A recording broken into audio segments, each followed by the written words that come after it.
যে ইসরায়েল একসময় নিজেদের অজেয় মনে করত, আর সেই রাষ্ট্র কার্যত পরিণত হয়েছে ইরানের রকেট বৃষ্টিতে বিধ্বস্ত এক খেলার মাঠ। একের পর এক হামলায় ধ্বংস হয়ে যাচ্ছে তাদের সেনাঘাঁটি, কমান্ড সেন্টার, গবেষণা কেন্দ্র সহ গুরুত্বপূর্ণ স্থাপনা। তবে ইরানের হামলা ছিল শুধু ব্যাপক নয়, ছিল নিখুঁত। তেহরান দেখিয়ে দিল যুদ্ধ শুধু রণক্ষেত্রে নয়, কৌশল, প্রযুক্তি এবং মস্তিষ্কের ক্ষুরধারিত্বেও জয় নিশ্চিত করা যায়।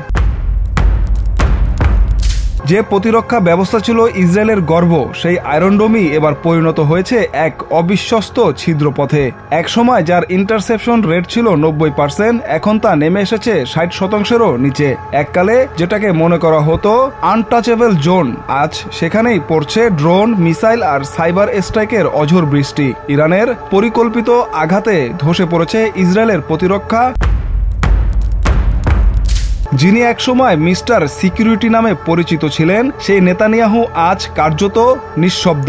না কোনো সাহসী বক্তব্য, না মিডিয়ার সামনে দৃপ্ত উপস্থিতি, শুধু স্তব্ধতা আর শূন্য দৃষ্টি। যার মুখ থেকে একসময় ঝরত অনৈতিক হুমকির বন্যা, আজ সেই মুখই যেন বন্ধ করে দিয়েছে খামেনি। এ যেন এক পরাজিত সম্রাটের নিঃশব্দ প্রস্থান। যে একসময় গর্জে বলতো উই উইল ডিস্ট্রয় দেম, সে এখন নিখোঁজ সংবাদ সম্মেলন থেকে হারিয়ে গেছে নিজস্ব আত্মবিশ্বাস থেকেও। কোথায় সেই বোল্ড লাইন, কোথায় সেই আগুনের ভাষণ, সবই যেন মলিন হয়ে গেছে অপ্রতিরোধ্য ইরানের হুঙ্কারে। রাষ্ট্র প্রতিষ্ঠার পর এত বড় ধাক্কা ইসরায়েল আর কখনোই খায়নি। এবার শুধু সামরিক ব্যর্থতা নয়, ধাক্কা লেগেছে তাদের গোটা জাতীয় পরিচয় ও আইডেন্টিটিতে। একসময় যারা নিজেদেরকে মধ্যপ্রাচ্যের একমাত্র অজেয় শক্তি ভাবত, আজ তাদের চোখে চোখ রেখে ইরান সাফ বলে দিচ্ছে তোমাদের একচেটিয়া আধিপত্যের যুগ শেষ।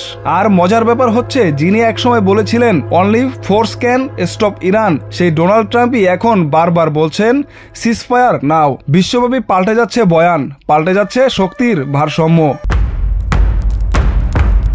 হিজবুল্লাহ সীমান্তে চাপ বাড়াচ্ছে, হামাস তেল আবিবে বার্তা দিচ্ছে, আর ইয়েমেনের হুথি বিদ্রোহীরা পাঠাচ্ছে ড্রোন।